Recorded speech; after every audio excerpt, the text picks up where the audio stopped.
এখন আমাদের বাংলাদেশের প্রধানমন্ত্রী থাকার উপযুক্ত কিনা ও আমিলু সালিহা, এই নেক আমলের ওয়াজ শুনলে আপনারা বুঝতে পারবেন। সূরা মুলুকের ফজিলত আছে না নাই?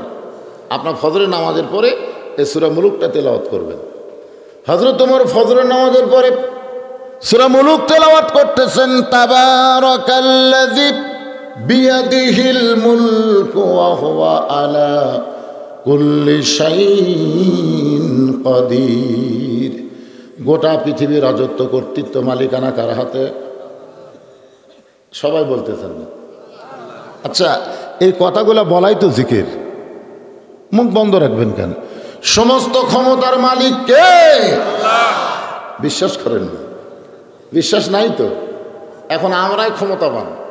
আমার ওয়াজ আপনারা শোনেন, 5 তলায় উঠে 1.5 লাখ টাকার খাট আর 12,000 টাকার কম্বল ওড়ে তামানি দিয়ে বলতেছে আমার বাড়ি আমার ঘর, আমার নামাইকে। 9টার সময় এই কথা বলে বেটা কম্বল মুড়িতে ঘুমাইছে। রাত যখন 3টা বাজে তখন একটা ভূমিকম্প, জোরে কোন কি কম্প, এরকম বিল্ডিং একটু ঝুঁকে উঠছে। ওই 9টার সময় কি কইছে? আমাকে নামাইকে। আর 3টার সময় এমন নামছে যে কম্বলের মধ্যে লুঙ্গিটা পেঁয়াজ খেয়ে আছে, এই লুঙ্গি পর্যন্ত পরার টাইম পায়নি। ফেরেশতা বলতেছে আল্লাহ এটা তুমি কি করলে? আল্লাহ বলতেছে 9টার সময় কইলো হামাক নামাইকে, আমি ইচ্ছা করে ওকে ন্যাংটা করে নামাই দিছি। জোরে কোন কথা ঠিক কিনা? আজকে ক্ষমতার চেয়ার পায়ে কেউ যদি মনে করে হামাক নামাইকে, আল্লাহ বলতেছে জনগণ নামাবার না পারলেও আমি আল্লাহর ক্ষমতায় তোমাকে ন্যাংটা করে নামানো হবে। জোরে কোন কথা ঠিক কিনা? আপনারা কি মনে করেন আল্লাহর ক্ষমতা আছে না নাই? এই ক্ষমতাকে বিশ্বাস করার নামে ঈমান। অন্য কারো ক্ষমতা বিশ্বাস করা যাবে না। ওমর ফারুক অর্ধ পৃথিবীর খলিফা, ক্ষমতাবান আল্লাহর জন্য চোখের পানি বের করে ওয়া আমিলুস সালিহাত, এই যে নেক আমল শুধু নামাজ না, নামাজের সঙ্গে আরো কিছু নেক আমল আছে। এইটা বোঝানোর জন্য বলতেছি। পর্যবেক্ষণ করার জন্য ওমর ফারুক চলে আসলেন ইয়ামিন দেশে।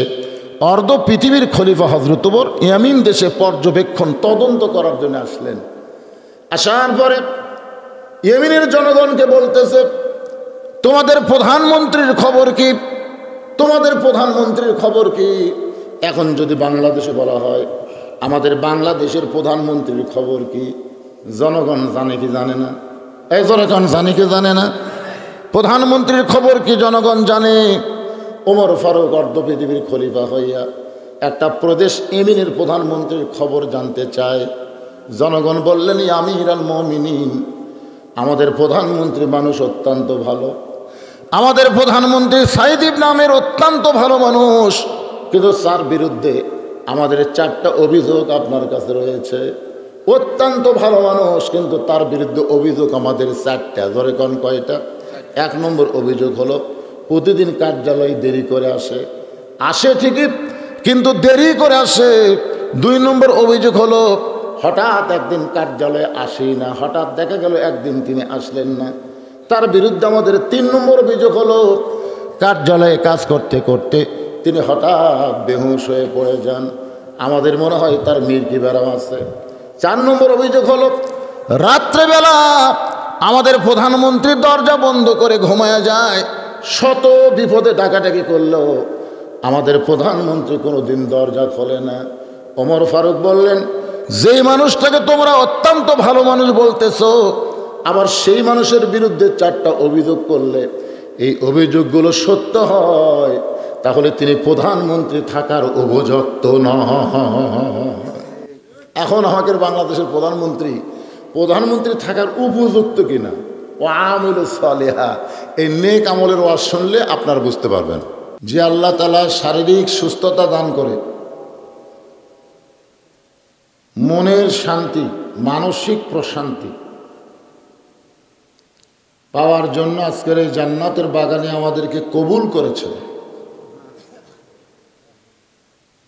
আমরা সকলে আল্লাহর দরবারে খুশি না বেজার? তাহলে জবান খুলে সকলে বলবো রব্বানা লাকাল হামদ হামদান কাসীরান তাইয়িবান মুবারাকান ফিহি। বুঝি বা না বুঝি আমরা প্রশংসা করলাম কার?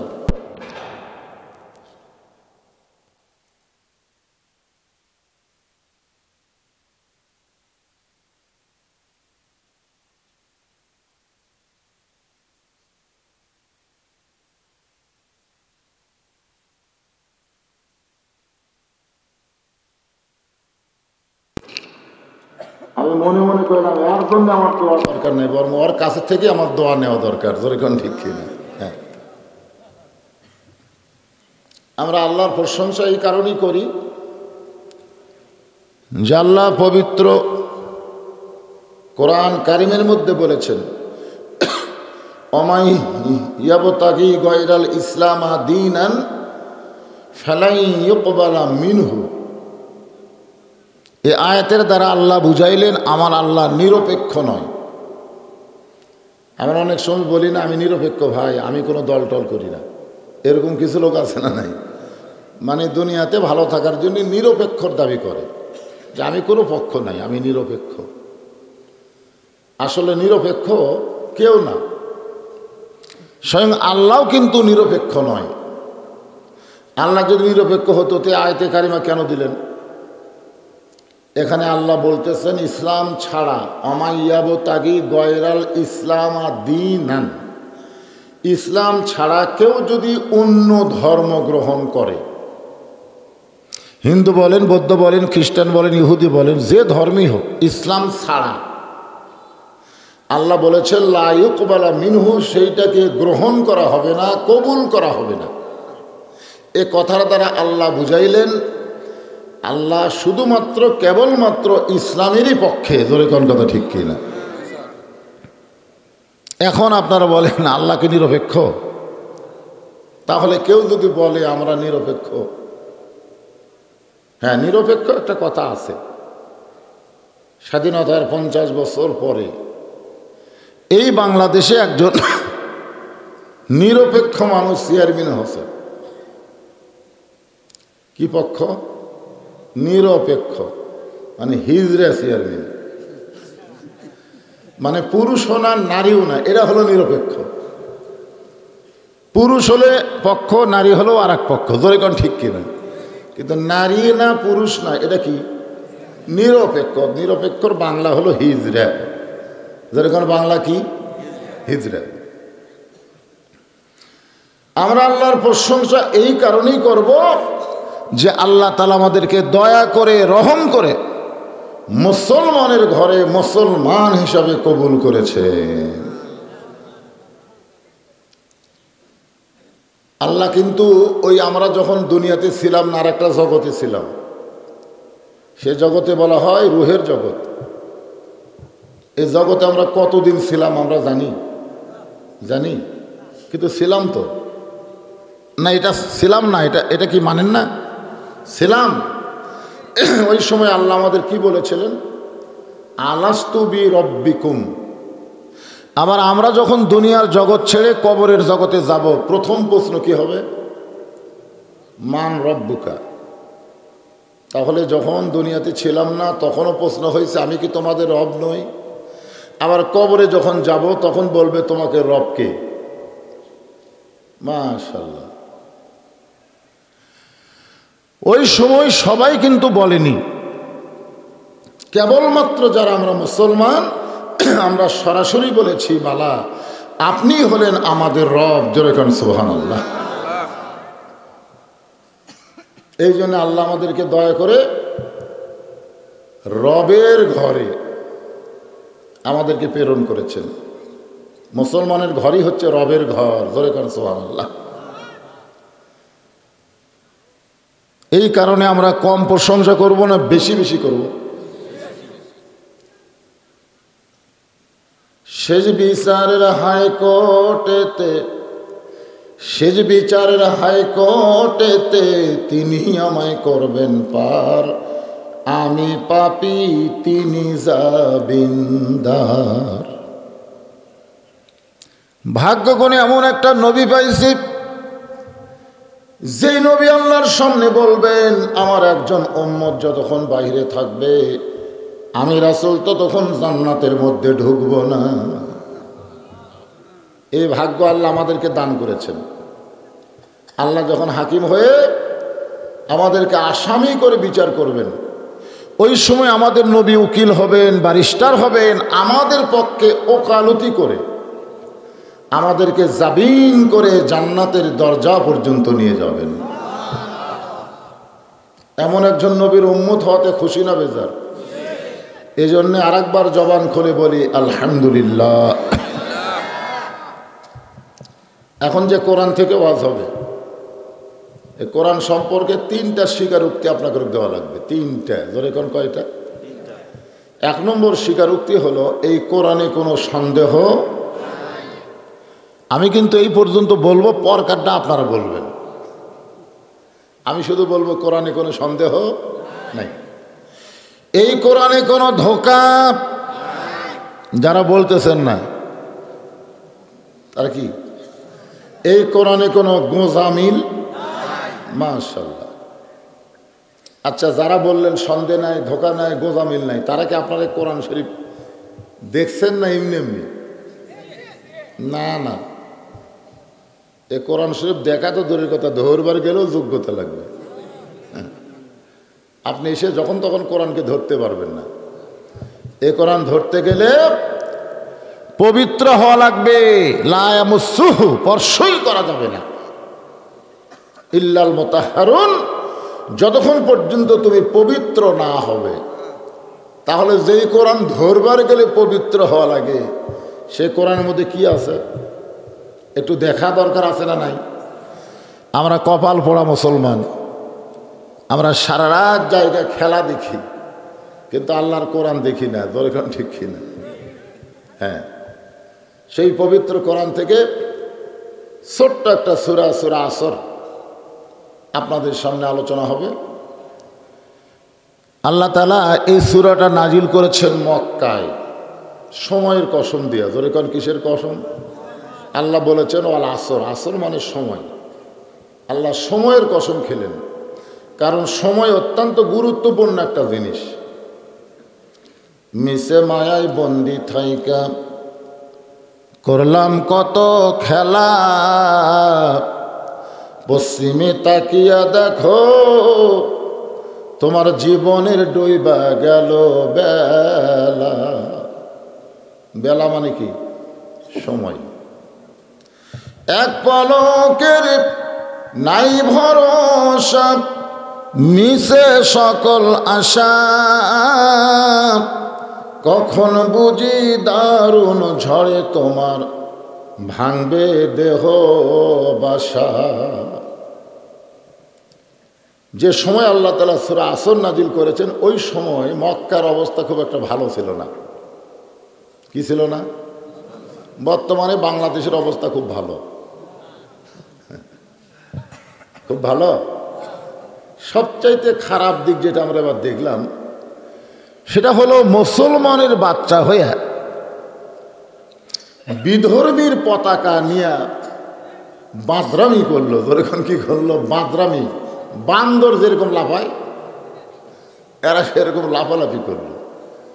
আপনারা বলেন তো, মুসলমানের সন্তান হয়ে বিধর্মীর পতাকা নিয়ে বাঁদরামি করায় সময়টা ভালো?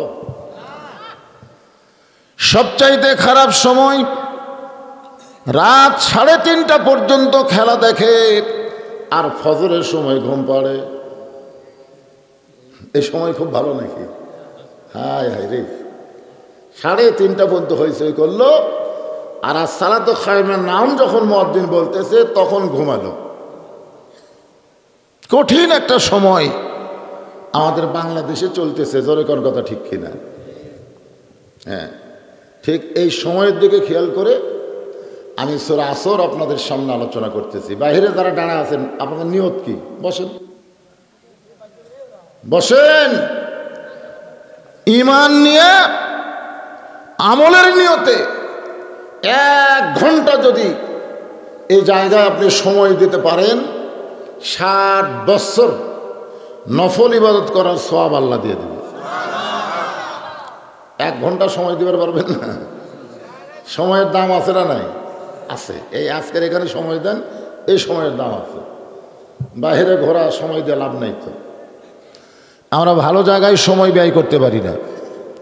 আমরা মসজিদের মধ্যে গেলে ঘুম পাড়ি, বারবার ঘড়ি দেখি, কিন্তু হাট বাজারে গেলে একবারও আমরা ঘড়ি দেখি না। তোর এখন ঠিক কিনা? হ্যাঁ। ইন্নাল ইনসানা লাফি খুসর, ইন্না মানে নিশ্চয়, ইনসান মানে মানুষ, লাফি মানে ভিতরে, খুসরুন মানে ক্ষতি। একত্রে অর্থ হলো নিশ্চয় মানুষগুলো ক্ষতির ভিতরে। যেখানে আল্লাহ ইবাদতের কথা বলেছেন, এখানে আলেম ওলামা অনেক আছেন, সেখানে আল্লাহ কি বলতেছেন? ওয়ামা খলাকতুল জিন্না ওয়াল ইনসা ইল্লা লিয়াবুদুন। জিন এবং মানুষকে আমি আল্লাহ গোলামির জন্য সৃষ্টি করেছি। কিন্তু যেখানে ক্ষতির কথা বলতেছেন সেখানে আল্লাহ জিনকে বাদ দিলেন। এখানে আল্লাহর বলা দরকার ছিল ওই আয়াত অনুযায়ী। কি বলা দরকার ছিল? ইন্নাল জিন্না ওয়াল ইনসানা লাফি খুসর। নিশ্চয় জিন এবং মানুষ ক্ষতির ভিতরে। কিন্তু ইবাদতের কথা বলার সময় আল্লাহ জিন ইনসান একত্র করলেন, আর ক্ষতির কথা বলার সময় আল্লাহ জিনক বাদ দিলেন। কারণ কি? কারণ হলো ইবলিস শয়তানকে আল্লাহ বললেন, কে ইবলিস, তুই আদমকে সেজদা করলি না কেন? ইবলিস বলতেছে, আল্লাহ আমি হলাম আগুনের তৈরি, আদম হলো মাটির তৈরি। ইল্লা ইবলিস আবা ইস্তাকবার। ইবলিস অহংকার করে আদমকে সেজদা করেনি। আল্লাহ ইবলিসের উপরে খুশি না বেজার? জনগণ খুশি না বেজার? এত বেজার হলেন যে বেজারের কারণে আল্লাহ বললেন, বের হ, বের হ আমার রহমত থেকে, হেদায়েত থেকে বের হয়ে যা। ইবলিস যখন বের হবে তখন আল্লাহকে বলতেছে, আল্লাহ 6 লক্ষ বছর আপনাকে সেজদা করলাম। কত লক্ষ? 6 লক্ষ বছর আপনাকে সেজদা করলাম, আর শুধু একটা সেজদা আদমকে করলাম না। আদমকে এক সেজদা না করলে আপনি এত রাগ কেন করলেন? আল্লাহ বলেন, ইবলিস তাহলে শোনো, আমি আল্লাহ আদমকে এত ভালোবাসি, আমার চাইতেও অনেক বেশি একটা সেজদা না করার কারণে তোমার 6 লক্ষ বছরের সেজদা বাতিল করেছি। কথাটা খেয়াল করবেন। আল্লাহ বলতেছেন, ইবলিস আমি আদমকে এত ভালোবাসি, আমার চাইতেও বেশি। তাহলে আল্লাহ তার নিজের চাইতেও আমাদেরকে বেশি ভালোবাসে। জোরে কোন সুবহানাল্লাহ। আর এই ভালোবাসার রেজাল্ট কি? যে একটা সেজদা আদমকে না দেওয়ার কারণে তোমার 6 লক্ষ বছরের সেজদা বাতিল করেছি। এখান থেকে প্রমাণ হলো আল্লাহকে 6 লক্ষ বছর সেজদা দেওয়ার চাইতে আদমকে এক সেজদা দেওয়ার দামই আল্লাহর কাছে অনেক বেশি। জোরে কোন সুবহানাল্লাহ। আপনার বলেন তো কারণ কি? এর একটা কারণ আছে না নাই? এ কথা কয় না, কারণ নাই। এই কারণকেই বোঝানোর জন্য আল্লাহ বলতেছেন, ইন্নাল ইনসানা লাফি খুসর। আদর করে মানুষ আল্লাহ বানায়া কেমনে দিবেন ক্ষতির মধ্যে ফেলিয়া। আমাদেরকে ক্ষতির মধ্যে আল্লাহ ফালাবেন না। বলেন সুবহানাল্লাহ। আমরা ক্ষতির মধ্যে পড়ব না। এখানে আল্লাহ ইস্তেসনা করলেন ইল্লা দিয়ে। ইল্লা মানে তারা ব্যতীত। কারা? ইল্লাল্লাযীনা আমানু ওয়া আমিলুস সালিহাতি ওয়া তাওয়াসাউ বিল হক ওয়া তাওয়াসাউ বিস সবর। এখানে 4টা বিষয় আছে। যেরকম কয়টা? 4টা। এই 4টা যদি আমরা মেনে নেবার পারি তাহলে আমরা ক্ষতির মধ্যে পড়ব না, বরং আমাদের জন্য ঘোষণা কি জানেন? ইন্নাল্লাযীনা ক্বালু রাব্বুনাল্লাহু সুম্মা ইসতাকামু তাতানাজ্জালু আলাইহিমুল মালায়েকা আল্লা তাখাফু ওয়া লা তাহজানু ওয়া আবশিরু বিল জান্নাতিল্লাতী কুনতুম তুআদুন।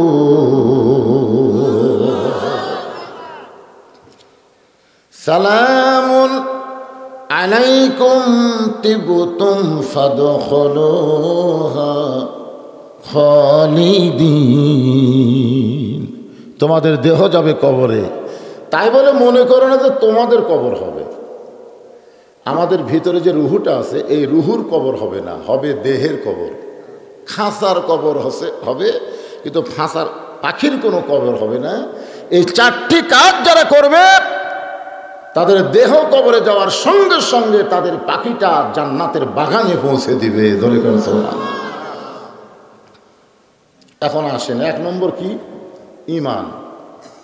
1 নম্বর কি? ঈমান। হ্যাঁ, এই ঈমানের ওয়াজ করতে হবে, কারণ ঈমান যদি ঠিক না হয় পরের ওগুলা কাম করে কাম হবে না।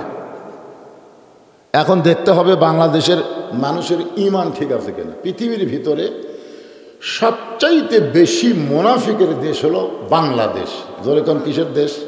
এ কথাটা শুনতে খারাপ লাগবে, কিন্তু বাস্তব কথাটাই হলো বাস্তব। আমাদের বাংলাদেশে মুসলমানের চাইতে মুনাফিক বেশি। মুনাফিক সম্পর্কে আল্লাহ বললেন, ওয়ামিনান নাসি মান ইয়াকুলু আমান্না বিল্লাহি ওয়া বিল ইয়াউমিল আখিরি ওয়া মা হুম বিমুমিনিন।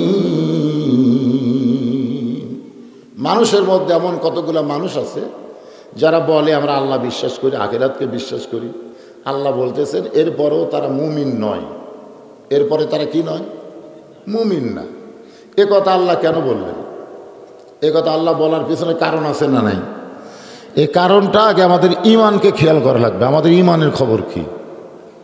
আমরা যখন তাকাই, চারিদিকে তাকাই না উপর দিকে তাকাই?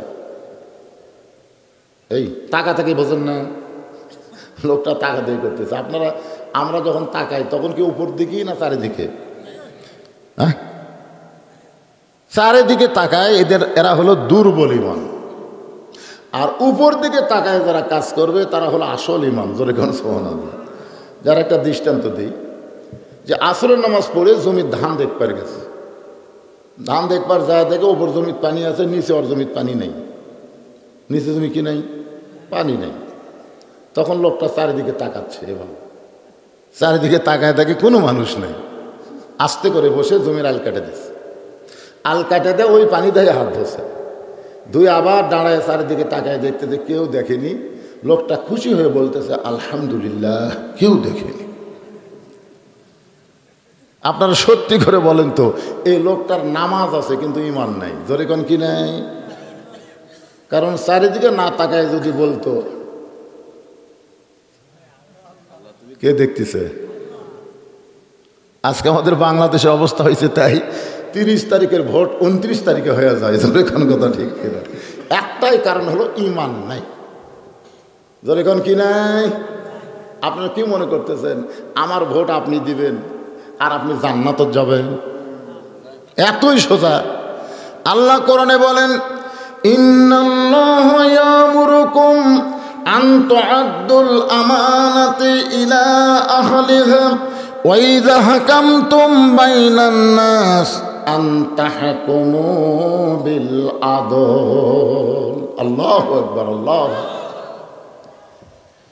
1 নম্বর হলো ঈমান। এই ঈমানটা আমাদের মজবুত রাখতে হবে। কোনো সময় বলতে পারবো না আবাদ না হলে খাবো কি, আবাদ না হলে খাবো কি। 23 সাল হলো দুর্ভিক্ষের বছর। আপনারা বলেন তো, রিজিকের দায়িত্ব সরকারের হাতে না আল্লাহর হাতে? এটা কে বলবে? না না, ঈমানদারেরা বলবে। আল্লাহ কোরআনে বলেছেন, ওমা মিন দাব্বাতিন ফিল আরদি ইল্লা আলাল্লাহি রিজকুহা। তোমরা তো সবচাইতে শ্রেষ্ঠ সৃষ্টি মানুষ, তোমরা তো দূরের কথা, এমন কোনো সৃষ্টি নাই যার রিজিকের দায়িত্ব আমার আল্লাহ নেয়নি। তাহলে সমস্ত সৃষ্টির রিজিকের দায়িত্ব কার হাতে? আর আমাদের সরকারের হাতে। তাহলে প্রধানমন্ত্রী যদি বলে যে 23 সাল হলো দুর্ভিক্ষের বছর, এটা আপনারা বলেন তো, এটা কি ঈমান না বেঈমান? এই ডাইরেক্ট কথা বলা লাগবে, এটা ঈমান না বেঈমান? তাহলে বুঝতেছে, নেতারা যদি কয় দুর্ভিক্ষের বছর, এই নেতাকেরই যদি ঈমান না থাকলে চামচাকের খবর কি? আল্লাহ কোরআনে বললেন, শোনেন শোনেন আগে শোনেন, আল্লাহ বললেন ফালিয়াবুদু রাব্ব হাযাল বাইত আল্লাযী আত'আমাহুম মিন জু'ইন ওয়া আমানাহুম মিন খাউফ। ওই ঘরের মালিকের, যে ঘরের উদ্দেশ্যে আপনারা মাহফিল করতেছেন, এই ঘরের মালিককে, ওই ঘরের মালিকের যারা গোলামি করবে আল্লাহ তাদেরকে দুইটা পুরস্কার দিবে। এক নম্বর পুরস্কার হলো তাদের কোনো দুর্ভিক্ষ হবে না, তাদের রিজিকের কোনো পেরেশানি করা লাগবে না। আর দুই নম্বর পুরস্কার হলো যাবতীয় ভয় থেকে আল্লাহ তাকে নিরাপত্তা দিয়ে দিবে। তাহলে কি বুঝলেন? কি বুঝলেন? ঈমান ঠিক আছে তো? এক নম্বর কি? জোরে করে, এক নম্বর হলো ঈমান। সাহাবীরা জিজ্ঞাসা করলেন, ইয়া রাসূলুল্লাহ, এই ঈমান সম্পর্কে আমরা একটু জানতে চাই। আল্লাহ নবী বললেন, ইকরার বিল লিসান, তাসদিকু বিল জানান, আমল বিল আরকান, এরই নাম হলো ঈমান। তিনটা কথা বললাম, কয়টা? মনোযোগ দিয়ে শুনবেন। এক নম্বর হলো জবানে বলতে হবে আল্লাহ, জবানে বলতে হবে লা ইলাহা ইল্লাল্লাহ, আল্লাহ ছাড়া অন্য কাউকে মানেন মানেন। তাহলে জবান খুলে বাংলাটা কন, আরবি তো সবাই কর পারেন কিন্তু বাংলা কয় না। মসজিদের মধ্যে ঢুকতে গিয়ে বলতেছে আল্লাহ মাফতাহলে আবু আবা রহমাতি। আমি লোকটার হাত ধরে বললাম কতদিন হলো কম? তা 10-15 বছর হয়ে গেছে। তো 10-15 বছর হলে আরবিটা কন, আর বাংলা কি? তো হুজুর আরবি শুনে শুনে মুখস্থ করছি, এত বাংলা জানি না। দেখছেন, আর লা ইলাহা ইল্লাল্লাহ জানি কিন্তু এর বাংলা কয় না। লা ইলাহা ইল্লাল্লাহর বাংলা হলো আল্লাহ ছাড়া অন্য কাউকে মানি। জোরে বলেন জানি। জানিও না, মানিও না। এটা কিন্তু জবানে খালি বললে হবে না। বলতেছেন তাসদিক বিল জানান, কলিজার মধ্যে জায়গা দেওয়া লাগবে।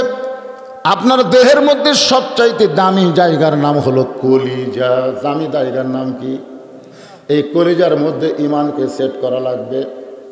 এই পুচকা গেলে কি হলো, আর সামনে বসাবার জায়গা সিজার করা, সব আসলে এরা সিজার করা, সিজার করা বোঝেন না? এটা আরেকটা আছে, এই যাবি না সোনাল্লাহ খান। কারণ বাচ্চা হওয়ার আগেই বাচ্চা বার করা লক্ষণ ভালো।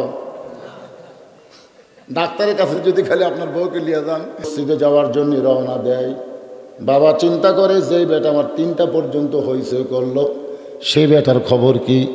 জানলা দিয়ে তাকায় দেখে মাথাও নাই, পাও নাই, মনে হয় চাউলের বস্তা ঢেকে রাখছে। মানে আজান শোনার পরে মাথার উপর কম্বল দিছে, পা বার হবি টানা বুকের সঙ্গে লাগাতেছে। বাপ কয় কে রে, কি দেখি? আস্তে করে ঘরের মধ্যে যে কম্বল টান দিছে, টান দিয়ে দেখে কম্বলের মধ্যে ব্যাটার সাইজ আর সকালবেলা সাইড ঠেপে কুত্তের সাইজ, একই সাইজ। হাসতেছেন? মান তারাকা সালাত মুতাম্মিদান ফাকাদ কাফারা। এক ওয়াক্ত নামাজ যারা ইচ্ছা করে বাদ দিল, তারা আল্লাহর সঙ্গে কুফরি করলো। জোরে কর নাউযুবিল্লাহ। মসজিদের উন্নয়ন কল্পে মাহফিল, উন্নতি কল্পে মাহফিল। আমরা সারা জীবন খালি বলছি টাকা দেন, টাকা দেন, মসজিদে টাকা দেন, মসজিদ সুন্দর করতে হবে। আমি তো আপনাকে মসজিদ দেখেই বাইরে পর্যন্ত টাইলস, অনেক মসজিদের ভিতরেই টাইলস লাগানো যায় না, ঠিক কিনা কম? আর এরা বাইরে পর্যন্ত লাগাছে, তার মানে মসজিদের উন্নয়ন শেষ। এখন একটাই উন্নয়ন, মসজিদে টাকা লাগবে না, মসজিদে মুসল্লি লাগবে। জোরে কোন কথা, ঠিক কিনা? টাকা কালেকশন আর করার দরকার নাই, এখন মসজিদে মুসল্লি কালেকশন করা লাগবে। কোন মুসল্লি? ভাঙ্গাচুরা, হ্যাঁ, সারা জীবন বেনামাজি, বুড়া বয়সে সিয়ারলে হাজির।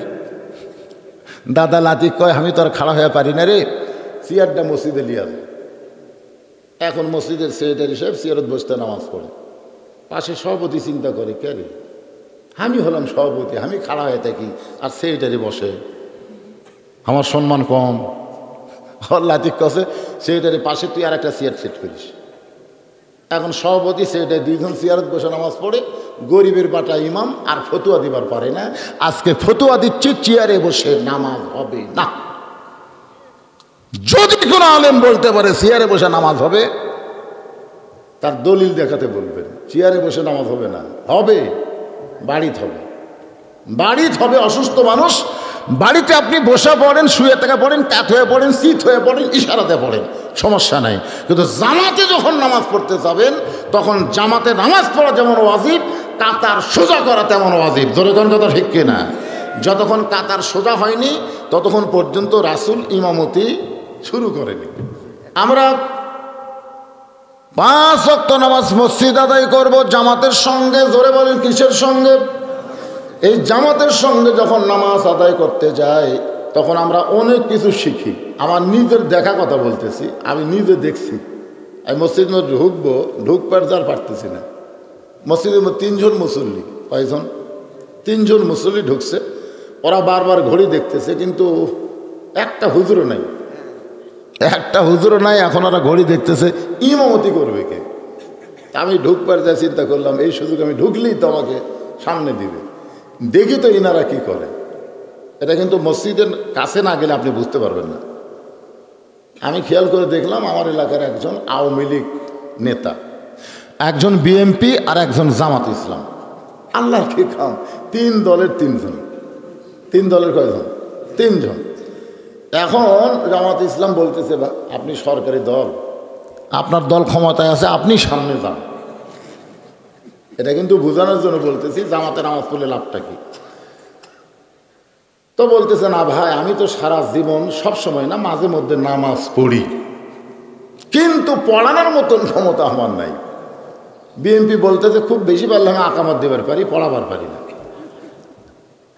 এখন জামাত ইসলাম যাই বলতেছে, ভাই আমি তো পড়ি, আবার মাঝে মধ্যে সুযোগ পালে পড়াই, এখন তোমরা কি করবা? তোরা আওয়ামী লীগের নেতা বলতেছে, সামনে যাও, কোনো কথা নাই, সময় হয়ে গেছে, সামনে যাও। বলে, আমি যখন সামনে যাব আপনারা কি নিয়ত করবেন? আমি সামনে গেলে তো একটা নিয়ত করা লাগবে। নিয়তের মধ্যে আছে ইক্তেদায়তু বিহাযাল ইমাম। এই নেতাকে আমরা অনুসরণ করতেছি, তা আমি যুদ্ধ অপরাধীকে কি আপনারা নেতা মানবেন? তখন বলতেছে, এইগুলা কথা যেগুলো পেঁচাল পাঠতেছে এগুলো হলো বাহিরের কথা, আর ভিতরের কথা হলো আমরা 3 ভাই একসঙ্গে আমরা জামাত করতে চাই। তাহলে ইসলামের যত কথা আছে, এই কথার আসল তথ্য যদি আমরা জানতে চাই, একমাত্র নামাজের মাধ্যমেই জানা যাবে। ধরে কোন ঠিক কিনা?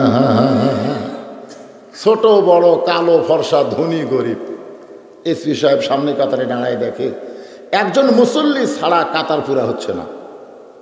এসপি চিন্তা করে, একটা মুসল্লি কোথায়? তাকায় দেখে দরজার চৌকিদার খাড়ায় আছে। কোথায় এসপি, কোথায় চৌকিদার? এসপি বলতে চাই, চৌকিদার বলে, না স্যার, না স্যার, আপনি এসপি, আমি চৌকিদার। আপনারা বলেন তো, আমি এসপি তো আমি চৌকিদার, আপনি এসপি, এটা কি ভেতরের কথা না বাইরের কথা? এটা হলো বাহিরের কথা। এসপি কাতার ছেড়ে চৌকিদারকে টানে নিয়ে আসছে, আমার কাছে দাঁড়া, পায়ের সঙ্গে পা মিল কর। কারণ কাতার সোজা করবার গেলে আগা মিল করা যাবে না, গোড়ালি মিল করা লাগবে, ঠিক কিনা বলে? এখন চিন্তা করেন, নামাজ এমন একটা ইবাদত, যে ইবাদত চৌকিদার এবং এসপি একই কাতারে দাঁড়াবার পারে, সে 1 নম্বর নেক আমলের নাম হলো নামাজ।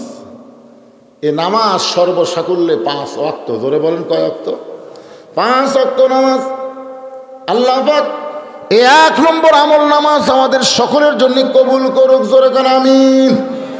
যেই যুবকেরা মসজিদের উন্নয়ন কল্পে মাহফিল করতেছে, যেই যুবকেরা, আপনাকে ধুলিশ্বরের যেই যুবকেরা এই মসজিদ উন্নয়ন কল্পে মাহফিল করতেছে, সেই যুবকেরা যদি মাগরিব এশার নামাজ না পড়ে, আপনাদের কেমনি বুঝানোর জন্য বলতেছি, মনে করেন যে যুবকেরা মাহফিল আয়োজন করতেছে, এই যুবকেরা মাগরিবেও পড়েনি, এশাও পড়েনি, আপনার বলেন তো কি হলো? কথা কয় না। আমি জানি যে যুবকদের মধ্যে এখনো অনেকে মাগরিব এশার নামাজে পড়েন। মাগরিব তো শেষ, এশার এখনো সময় আছে, তো মাগরিবও পড়লো না, এশাও পড়লো না, আবার ওয়াজ শেষ হওয়ার পরে এরা ফজরও পড়বে না, ফজরও পড়বে না। তাহলে কি হলো? মসজিদের উন্নয়ন হলো না অবনতি হলো? দোতলা করা লাগবে মসজিদ। দোতলা কেন? এত মুসল্লি হচ্ছে হুজুর আটে না তো ফজরের খবর কি কয় এক কাতারে হয় না। জোহরের খবর কি কয় কাজ কামের দিন জোহরে মানুষ পাওয়া যায় না। আসরের খবর কি হাট বাজার থাকলে আসরে মুসল্লি হয় না। মাগরিবের খবর কি কোনো মতে এক কাতার হয়। এশার খবর কি কয় ফজরও যায় এসাওতেই। তো মসজিদের মধ্যে কয় কাতার আছে কয় 9 কাতার। তো এখন পর্যন্ত 2 কাতারই মুসল্লি হয় না, দোতলা করবে কেন? তখন বলতেছে ওই যে জুমার দিনই শেষে এসে আগে যায় ওরকে জন্য দোতলা করা লাগতেছে। আপনারা বলেন আজকে যে নেক আমলের মধ্যে 1 নম্বর নামাজের কথা বলা হচ্ছে, সেখানে কি জুম্মার নামাজ আছে? সেখানে হলো 5 ওয়াক্ত নামাজ। যে নামাজ সম্পর্কে আল্লাহ পাক কোরআন শরীফে অসংখ্যবার বলেছেন আকিমুস সালাত। প্রথমেই দেখেন কোরআনের শুরুতেই দেখেন আল্লাহ বলতেছেন আল্লাযীনা ইউমিনুনা বিল গায়বি ওয়া ইউকিমুনাস সালাত। অদৃশ্য আল্লাহর প্রতি যদি তুমি বিশ্বাস করো তাহলে 1 নম্বর আমল হলো তুমি নামাজ কায়েম করো। জি, সমাজ চেতনার উপর কথা হবে ইনশাআল্লাহ, আলহামদুলিল্লাহ। এখন চিন্তা করেন এই নামাজ কায়েমের দায়িত্ব কার? এই নামাজ কায়েমের দায়িত্ব কিন্তু আমার মতন মৌলানার না। এই নামাজ কায়েমের দায়িত্ব হলো আপনাদের এমপি সাহেবের। এই নামাজ কায়েমের দায়িত্ব হলো আপনাদের ইউনিয়নের চেয়ারম্যান সাহেবের। এই নামাজ কায়েমের দায়িত্ব হলো বর্তমান প্রধানমন্ত্রীর। এই কথা আমার না, কথা হলো আল্লাহর। আল্লাহ বলতেছেন আল্লাযীনা ইম্মাক্কান্নাহুম ফিল আরদ। মুসলমানের মধ্যে কাউকে যখন ক্ষমতা দেওয়া হবে, মুসলমান তো ক্ষমতার মালিক না, ক্ষমতার মালিক হচ্ছে আমার আল্লাহ। জোরে গান, ক্ষমতার মালিক কে? ক্ষমতার মালিক হচ্ছে আমার আল্লাহ। অর্ধ পৃথিবীর খলিফা হযরত ওমর, তিনি কিন্তু ক্ষমতার মালিক ছিলেন না। তিনি যখন সূরা মুলুক তেলাওয়াত করতেন ফজরের পরে, আল্লাহ রাসূল বলেছেন ফজরের পরে সূরা মুলুক, এই সূরা যদি কেউ তেলাওয়াত করে, এটা নিয়মিত যদি আমল করে, তাকে যখন কবরে কাফন উপরে রাখা হবে, ওই কাফনের উপরে সূরা মুলুক এমন একটা চাদর হবে, কবরের মাটির ক্ষমতা নাই তার দেহ পর্যন্ত স্পর্শ করে। সুবহানাল্লাহ। সূরা মুলুকের ফজিলত আছে না নাই? আপনার ফজরের নামাজের পরে এই সূরা মুলুকটা তেলাওয়াত করবেন। হযরত ওমর ফজরের নামাজের পরে সূরা মুলুক তেলাওয়াত করতেছেন, তাবারাকাল্লাযী বিয়াদিহিল মুলকু ওয়া হুয়া আলা কুল্লি শাইইন কাদির। গোটা পৃথিবীর রাজত্ব কর্তৃত্ব মালিকানা কার হাতে? সবাই বলতেছেন না? আচ্ছা, এই কথাগুলো বলাই তো জিকির, মুখ বন্ধ রাখবেন কেন? সমস্ত ক্ষমতার মালিক কে? বিশ্বাস করেন না? বিশ্বাস নাই তো? এখন আমরাই ক্ষমতাবান। আমার ওয়াজ আপনারা শোনেন, 5 তলায় উঠে 1.5 লাখ টাকার খাট আর 12,000 টাকার কম্বল ওড়ে তামানি দিয়ে বলতেছে আমার বাড়ি আমার ঘর, আমার নামাইকে। 9টার সময় কথা বলে বেটা কম্বল মুড়িতে ঘুমাইছে। রাত যখন 3টা বাজে তখন একটা ভূমিকম্প, জোরে কোন কি কম্প, এরকম বিল্ডিং একটু ঝুঁকে উঠছে। ওই 9টার সময় কি কইছে আমাকে নামাইকে। আর 3টার সময় এমন নামছে যে কম্বলের মধ্যে লুঙ্গিটা পেঁয়াজ খেয়ে আছে, এই লুঙ্গি পর্যন্ত পরার টাইম পায়নি। ফেরেশতা বলতেছে আল্লাহ এটা তুমি কি করলে? আল্লাহ বলতেছে 9টার সময় কইলো হামাক নামাইকে, আমি ইচ্ছা করে ওকে ন্যাংটা করে নামাই দিছি। জোরে কোন কথা ঠিক কিনা? আজকে ক্ষমতার চেয়ার পায় কেউ যদি মনে করে হামাক নামাইকে, আল্লাহ বলতেছে জনগণ নামাবার না পারলেও আমি আল্লাহর ক্ষমতায় তোমাকে ন্যাংটা করে নামানো হবে। জোরে কোন কথা ঠিক কিনা? আপনারা কি মনে করে আল্লাহর ক্ষমতা আছে না নাই? এই ক্ষমতাকে বিশ্বাস করার নামে ঈমান। অন্য কারো ক্ষমতা বিশ্বাস করা যাবে না। ওমর ফারুক অর্ধ পৃথিবীর খলিফা, ক্ষমতাবান আল্লাহর জন্য চোখের পানি বের করে ওয়া আমিলুস সালিহাত। এই যে নেক আমল শুধু নামাজ না, নামাজের সঙ্গে আরও কিছু নেক আমল আছে, এইটা বোঝানোর জন্য বলতেছি। পর্যবেক্ষণ করার জন্য ওমর ফারুক চলে আসলেন ইয়ামিন দেশে। অর্ধ পৃথিবীর খলিফা হযরত ওমর ইয়ামিন দেশে পর্যবেক্ষণ তদন্ত করার জন্য আসলেন। আসার পরে ইয়ামিনের জনগণকে বলতেছে তোমাদের প্রধানমন্ত্রীর খবর কি? তোমাদের প্রধানমন্ত্রীর খবর কি? এখন যদি বাংলাদেশে বলা হয় আমাদের বাংলাদেশের প্রধানমন্ত্রীর খবর কি জনগণ জানে কি জানে না? এই জনগণ জানে কি জানে না?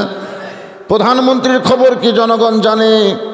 ওমর ফারুক অর্ধ পৃথিবীর খলিফা হইয়া একটা প্রদেশ এমিনের প্রধানমন্ত্রীর খবর জানতে চায়।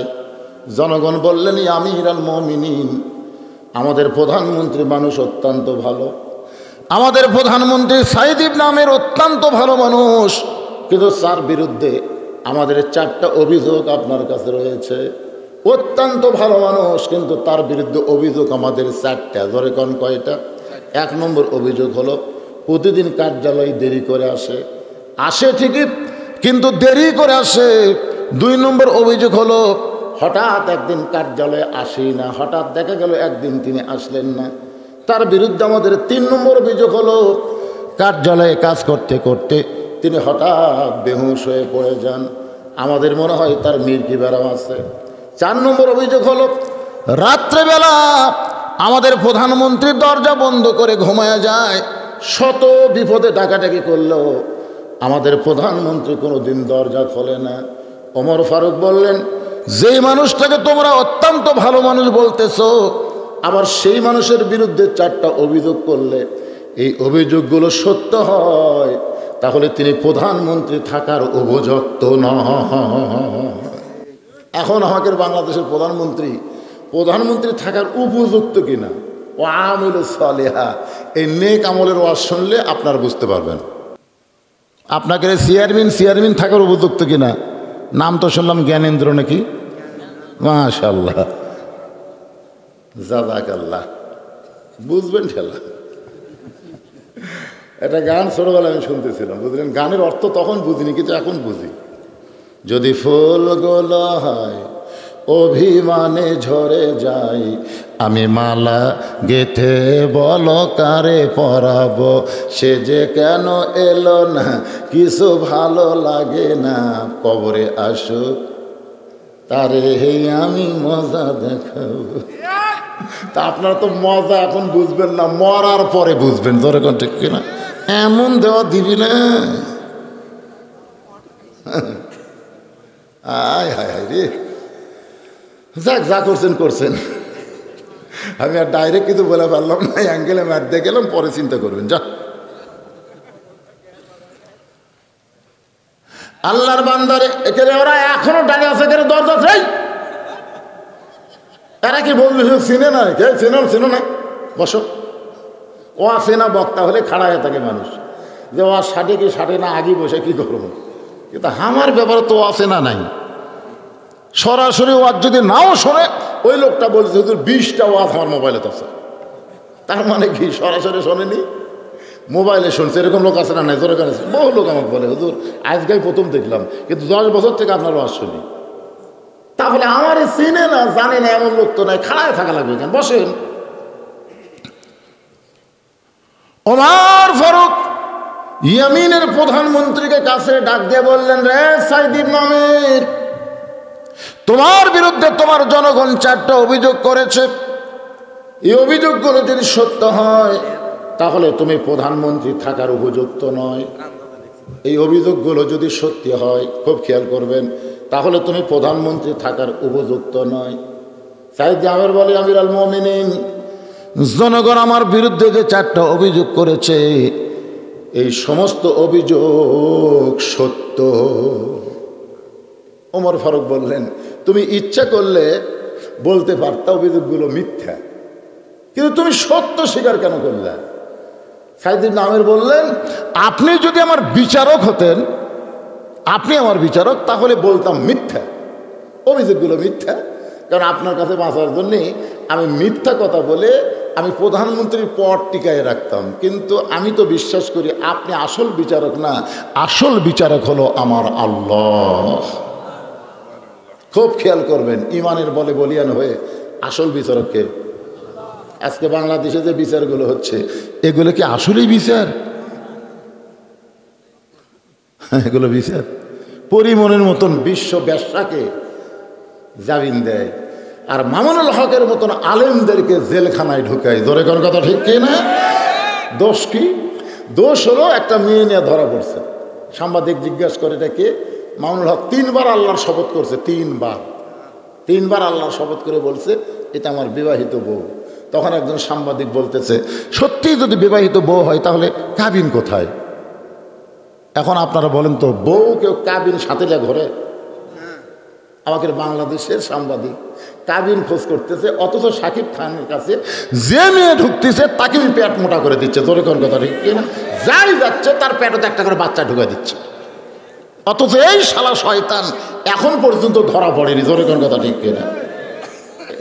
বিচার হচ্ছে এগুলো বিচার? আসল বিচারক কে? আল্লাহ কোরআনে বললেন, আলাইসাল্লাহু বিআহকামিল হাকিমিন। সাইদ ইবনে আমর বলেন, যদি আপনি বিচারক হতেন তাহলে বাঁচার জন্য বলতাম অভিযোগগুলো মিথ্যা, কিন্তু আপনি তো আসল বিচারক না। আসল বিচারক হলেন আমার আল্লাহ। আমি আপনাকে খেয়াল করিনি, আমি খেয়াল করেছি আমার আল্লাহকে। ও আমিল সলেহা, এর চাইতে নেক আমল আছে? পুলিশ খেয়াল করেনি, আজরাইল খেয়াল করে। আমার বউ তো আমাকে কয়, এমন ওয়াজ করবেন না পুলিশ যেন ধরে। আমি খেলাম, পাগলি খারাপ দেবেন, খালি পুলিশ ধরার চিন্তা করিস, একটা বড় চিন্তা করলি না কাউসারির কি হলো? আমার বউ কয়, কাউসারি কে? মানে কাউসারি বক্তারে বউরে কয়ে গেছিল 2টার সময় আসবো, দুধ গরম করে থিও। বউকে বলে গেছে 2টার সময় আসবো, গরম করে থিও, কিন্তু ধরা খাচ্ছে। তা আমার বউ বলতেছে, পুলিশ কোন জায়গায় ধরলেন? পুলিশ ধরেন পাগলি, আজরাইল ধরছে। আমার বউ তখন কান দেয়ার কয়, এতদিন খালি একটাই চিন্তা করতাম, পুলিশ যেন না ধরে, এই আজরাইল ধরার চিন্তা তো আমি করি না। ও আমিলুস সালেহা, যাদের ভিতর নেক আমল থাকবে তারা পুলিশ ধরার চিন্তা করবে না, প্রতি ধাপে ধাপে তারা আজরাইল ধরার চিন্তা করবে। জোরে কোন কথা ঠিক কিনা? আপনি ইচ্ছা করে ল্যাপের মধ্যে ঘুম পড়া ফজর বাদ দিলেন, জোহর পর্যন্ত আপনার বাঁচার গ্যারান্টি কে দিল? এই জোহর পর্যন্ত আপনি বাঁচবেন, এই গ্যারান্টি আপনাকে কে দিল? আপনি সিনা টান করে ঘুরতেছেন কেন? ফজর নামাজ নষ্ট করে জোহরের আগে যদি আপনি মরেন, আমার মতন 1,00,000 মাওলানা আপনার জন্য দোয়া করলে আপনি জান্নাত পাবেন না। আর যদি ফজর আদায় করে জোহরের আগে মরেন, একটা মাওলানা দোয়া না করলে নামাজের উসিলায় আল্লাহ আপনাকে জান্নাত দিয়ে দিবে। কি চান আপনারা? বেনামাজির জানাজা, বেনামাজির জানাজা। ফেরে পাগলা, নামাজ হলো ফরজে আইন, জানাজা হলো ফরজে কেফায়া। তাই ফরজে আইনই তর্ক করছে, আর ফরজে কেফায়া দিয়ে লাভ কি? কুত্তে মরলে টাইনে নিয়ে যায় এরকম পুঁতে থই। একটা বেনামাজিক বাংলার মাটিতে পোঁটেন আর নামাজের ওয়াজ করা লাগবে না। জোরে কোন কথা ঠিক কি? খালি জামাতে নামাজ পড়লে হবে না, বেনামাজিক পোঁতার জন্যও জামাত করা লাগবে।